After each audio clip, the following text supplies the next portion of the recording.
السلام علیکم ورحمۃ اللہ وبرکاتہ۔ الحمد للہ وحدہ والصلاة والسلام علی من لا نبی بعدہ، اما بعد۔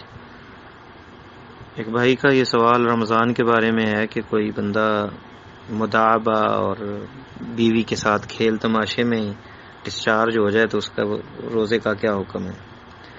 دیکھیں، وہ بیوی کے ساتھ ہم بستری کرنے سے تو اتفاق ہے علماء کا کہ بندے کا جو ہے وہ روزہ بھی باطل ہو جاتا ہے اور اس پہ کفارہ بھی ہے۔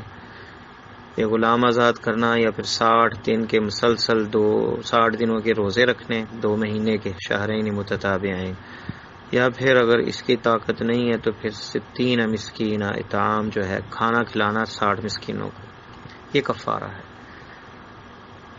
اب آتی ہے بات کہ یہ تو ہے ہم بستری اگر مکمل ہو، اور ویسے اگر کھیل تماشے میں وہ ڈسچارج ہو گیا تو اس میں 2 طرح ہے۔ جیسے کچھ لوگ اپنے ہاتھ کو استعمال کر کے اپنی منی ضائع کر دیتے ہیں، چاہے مرد ہے یا عورت ہے، یا پھر وہ آپس میں بوس و کنار سے اگر ان کی منی نکل جاتی ہے اور وہ ڈسچارج ہو جاتے ہیں تو ایسی شکل کے اندر روزہ باطل ہو جائے گا، روزہ ختم ہو جائے گا ان کا، اور اس کا کفارہ یہ ہے کہ وہ اس کے بدل روزہ رکھیں گے کسی اور دن، اور کفارہ نہیں ہوگا جو جمعہ پہ ہے، جو کہ گزر چکا ہے پہلے کہ 2 مہینے کے روزے وہ ان پہ نہیں ہوں گے، بس اس دن کا روزہ ختم ہو جائے گا ان کا۔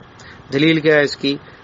کہ حدیث میں آتا ہے کہ نبی علیہ السلام نے فرمایا کہ ترک طعامہ وشہوتہ لاجلی، کہ اپنی شہوت اور کھانا اللہ تعالیٰ کہتے ہیں میرے لیے اس نے چھوڑی، روزہ میرے لیے ہے اور میں اس کا اجر دوں گا۔ تو اس حدیث میں کیا کہ اپنا کھانا اور اپنی شہوت کو چھوڑا، تو اس نے شہوت کو نہیں چھوڑا، اس نے تو انزال ہو گیا، اس کا ڈسچارج ہو گیا، تو اس کا روزہ پھر نہیں رہا۔ اس پہ قیاس کر کے علماء نے یہ کہا کہ وہ روزے میں نہیں رہے گا۔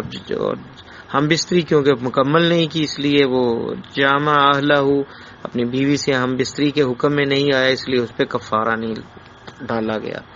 تو یہ اس کا حکم ہے، واللہ تعالی عالم۔ السلام علیکم۔